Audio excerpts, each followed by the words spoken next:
Let's dive into one of the most unbelievable stories in modern military history.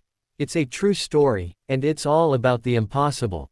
This is the tale of the one and only time a stealth fighter, an invisible jet, was ever shot down in combat. Okay, set the scene.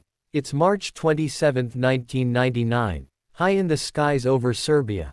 On one side, you have the F-117 Nighthawk, America's ghost, a piece of cutting-edge, untouchable stealth technology, and on the other side, an S-125 missile system. We're talking old-school 1960s Soviet tech. This wasn't just a battle, it was a total David versus Goliath situation. And pretty much nobody saw what was coming next.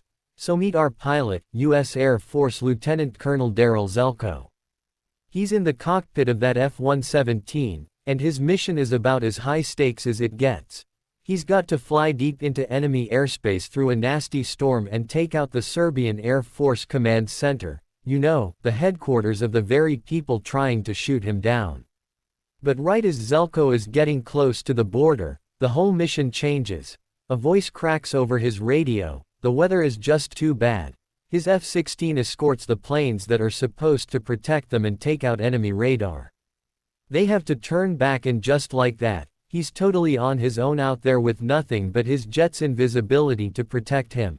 Now you think that'd be enough, right? I mean, the Nighthawk was a genuine marvel. Its whole design, all those weird angles, was made to scatter radar waves. It made this 60-foot bomber show up on a radar screen as a tiny blip about the size of a tennis ball. It was a ghost. It had flown in every previous mission without a scratch until this one. Meanwhile, down on the ground, someone is waiting for him. Lieutenant Colonel Zoltan. Danny. He's the commander of a Serbian anti-air missile battery, and he's just got an intel that enemy planes are heading his way. Danny has this gut feeling. He thinks tonight is his chance to do what everyone says is impossible, to hunt a ghost. So Danny gives the order, sweep the skies. His crew fires up their P-18 early warning radar. The hunt is officially on. Now here's the clever part. Stealth tech is mostly designed to beat modern, high-frequency targeting radars. Danny was gambling that his older, much lower-frequency radar might just see something that its long wavelengths could catch a faint echo off the Nighthawk's skin. But that storm, the same one that sent Zelko's backup home, it's causing problems for Danny too. Sure, it helps hide the jet, but it's also flooding his radar screens with thousands of false signals. It's like trying to find a single grain of sand in a hurricane of static. And somewhere, in all that noise, a ghost is flying. And then, against all odds, Danny sees it amidst all the chaos on the screen. His eyes lock onto one tiny little dot, and it's moving with purpose, moving right toward them. He knows exactly what it is. The ghost is here. But here's the problem. Seeing it is one thing, shooting it is another. They need their other radar, the high-frequency targeting one, to get a lock so they can fire. And they have a terrifyingly small window, just 20 seconds, before the jet is gone. His crew is frantically trying to get a lock, but the targeting screens are completely blank. The ghost is still invisible where it really matters at that exact moment. Miles above them, Zelko is right over his target. And to drop his bombs, he does something totally routine. He opens the bomb bay doors. But that simple move changes the jet shape. And for just a few critical seconds, it messes up the stealth profile. Its radar signature triples in size, and on the ground, a voice screams, "I have it, I have it." They've got a lock. Two missiles ignite and tear into the night sky. Back in the Nighthawk's cockpit, it's a moment of victory. Zelko's bombs are right on target. Mission accomplished. He starts to climb, feeling good, and he has absolutely no idea that two streaks of fire are racing towards him from the darkness below. All of a sudden, his cockpit just erupts with alarms. A lock alert. His blood must have run cold. He looks down, and he sees it. Two missiles punching right through the clouds, and they're coming straight for him. He yanks the stick, throwing the jet into a desperate turn.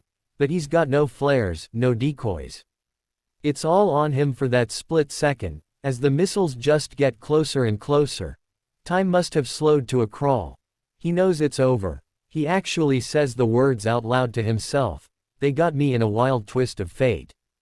That first missile actually malfunctions and just screams past his cockpit. But the second one, it's a proximity missile. It doesn't need to score a direct hit. It detonates close by, and it peppers the Nighthawk's left wing with a cloud of shrapnel. The invincible jet is fatally wounded. It's thrown into a violent, completely uncontrollable spin. So as this burning wreck is just plummeting to the ground, Silko is getting slammed into his seat by an unbelievable force.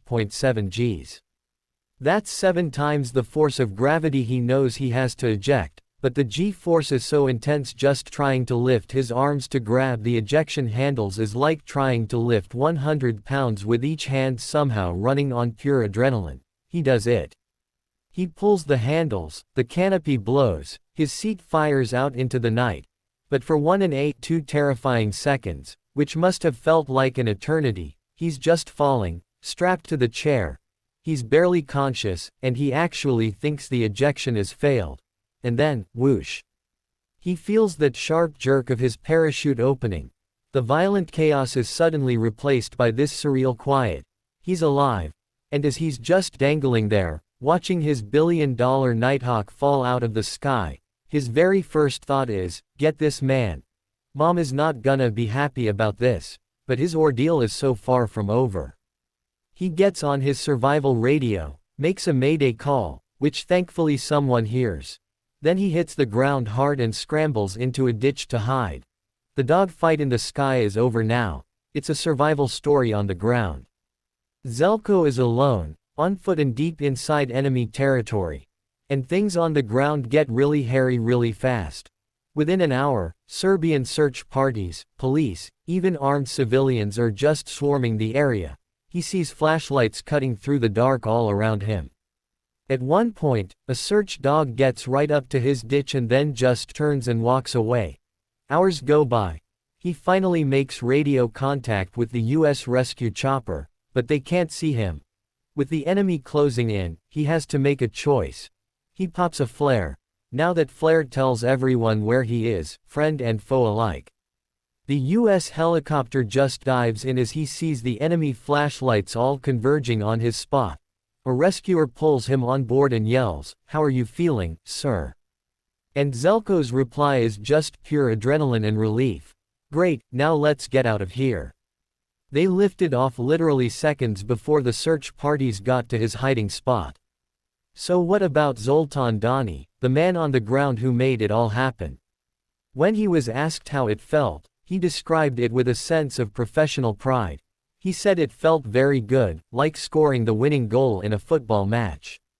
But believe it or not, the story doesn't end there.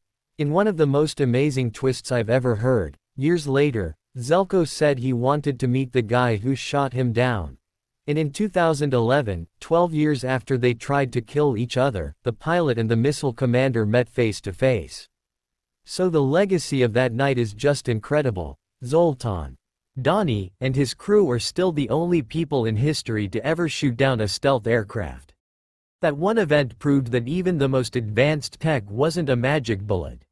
You can go to Belgrade's Aviation Museum today and see pieces of Zelko's Nighthawk on display. But the most amazing part, the two men, the former enemies, actually became good friends. And that really brings us to the heart of it all. This wild story of technology and tactics and survival. It ends up being a story about people.